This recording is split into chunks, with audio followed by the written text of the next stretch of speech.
itself as a big, maturational phase. One of the parts of adolescence is puberty. And what's so interesting about this being such a hard time for athletes is that when you look at what happens and some of the changes, a lot of them seem quite positive, really. So during adolescence, because of physical, mental, and social changes, there's really an opportunity to develop skill. Strength improves in the long run. Coordination and sort of the ability to synthesize complex tasks for athletes can improve. There can be improvement in both aerobic and anaerobic power and capacity. So all of these things can enhance performance. The challenge, though, is that the brain sometimes needs to catch up to these very rapid physical changes. And so it's that, growth period that I think is so uncomfortable for the athlete, the coach, certainly in the parent sometimes.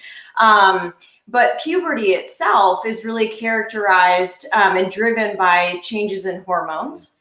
You have to remember that from a neurological point of view, you were used to having arms that were this long, and now you have arms this long plus 2 inches. So your brain's like, what is happening right now?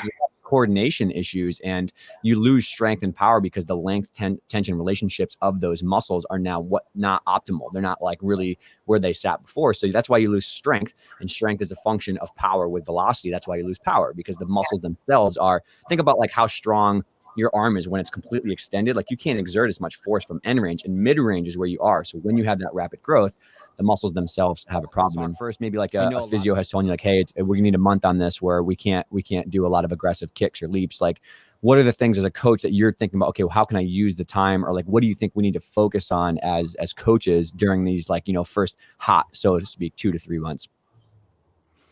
Yeah, I think you hit the nail on the head there when you said that there's always opportunities that you can find to work on things that you hadn't previously had time to do. Because it doesn't matter how many hours we're in the gym, and I know that there's a big debate about how many hours that should be, but it doesn't matter how many hours there are.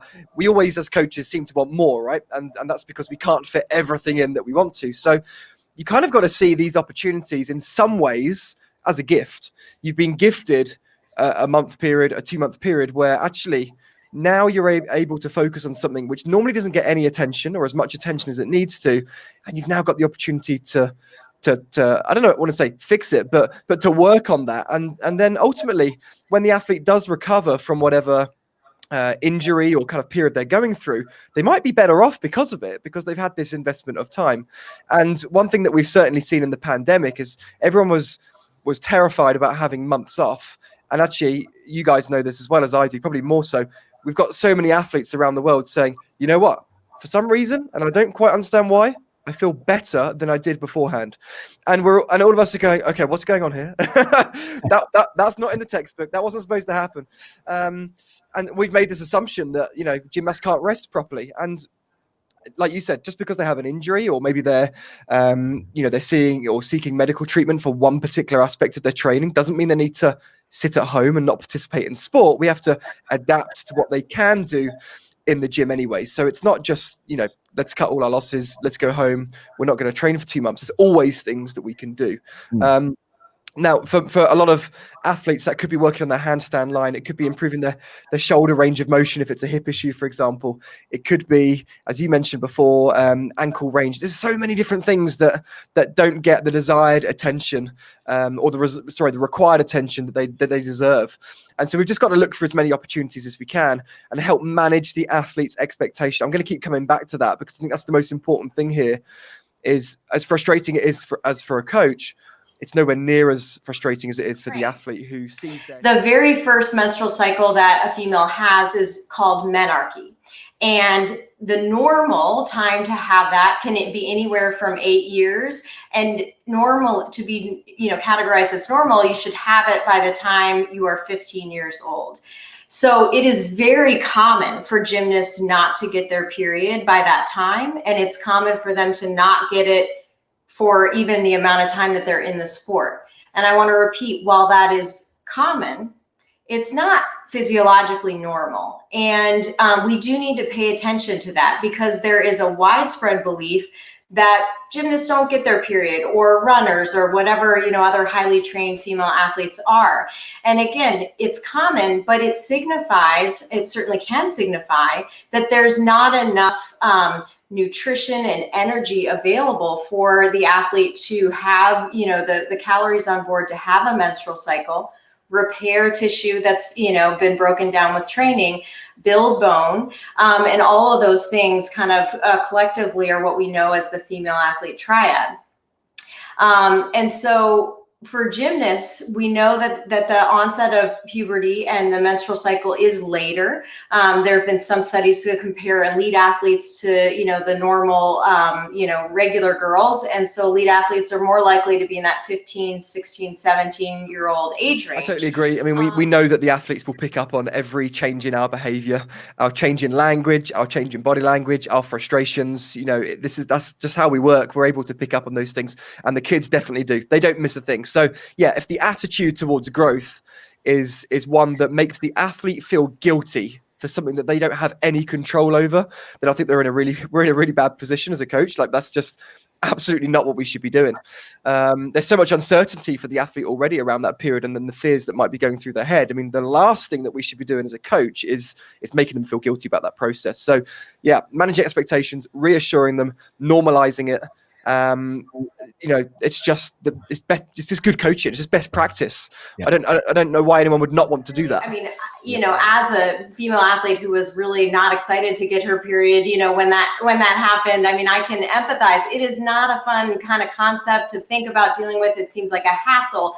But what I have since learned and really appreciate is that, female athletes have one way to kind of monitor their workload that males really don't, because if you have your period and it's regular and the cycles are regular and you just, kind of track it on an app or your calendar, you can know that you're probably getting enough nutrition, you're probably managing your workload. It doesn't mean everything's perfect, but that is almost a superpower, if you will, that you get to be able to track that. We don't, males don't have the equivalent. And so as much as it's thought of as like, oh, this is the worst, and we have to kind of deal, female athletes have this additional barrier. And I'm not discounting that. I certainly felt that too. But it's an amazing inherent tracking system for if you're fueling properly and you're recovering properly. Yeah. What do you think younger coaches should be focusing on?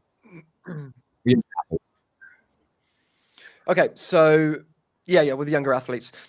Ultimately, I mean, basics is a broad word. It can mean an awful lot of different things. But for the benefit of what we're trying to talk about here, which is transitioning as many young athletes through to senior athletes as possible, let's just say that's the objective. And that should be everyone's objective, of course, is about long-term performance, not short-term performance. So whenever we're making decisions, it should be based around what's the best thing for this particular athlete in the long term. Not can they get through level 5 in 2 weeks' time.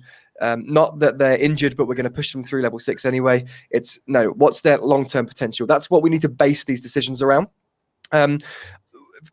Basically, what I think that we need to be concentrating on, a lot of it is general movement competency. And I know this crosses over massively between gymnastics and the work that you do in the PT world and physiotherapy, etc. But general movement competency and shape, because what we can say is that if you haven't established great movement and great shape before puberty, then you're probably going to really struggle when the gymnast is out the other side, because it doesn't get any easier. When those bones do lengthen, and inevitably you're going to get some more tension, you're going to lose flexibility. Those, losing flexibility and mobility will not help shape. And when I say shape here, I'm not talking about the aesthetics of how a gymnast looks. I'm talking about the specific shapes that we require to perform gymnastics, such as a handstand, such as a hollow position, such as an arch position. The going through the motions of doing a giant swing, for example. That's what I say when I'm talking about shape.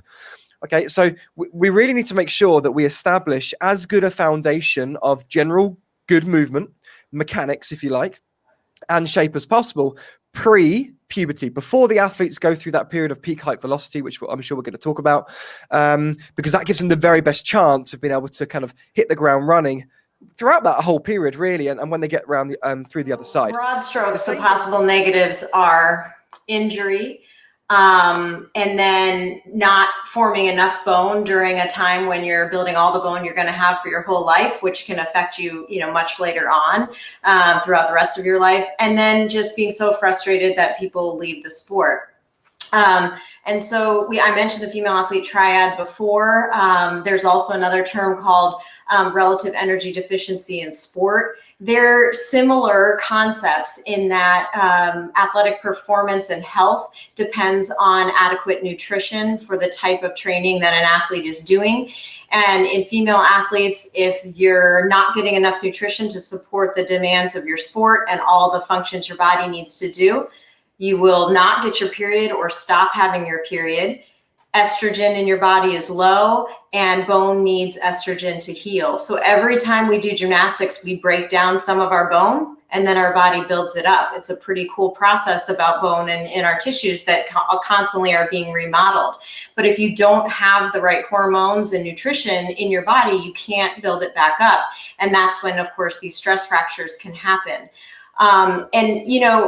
As much as we've talked about, you've said, I think the majority of people are doing this well, and then there's, some who aren't. Yeah. Another thing is, I think with the athletes is using great examples of great athletes that are in their 20s, 30s, some of them, and performing at their peak, and saying, you're 10 years old and you're stressing about these things now, but look at this particular athlete, competing for Germany or Netherlands or France or whatever, wherever.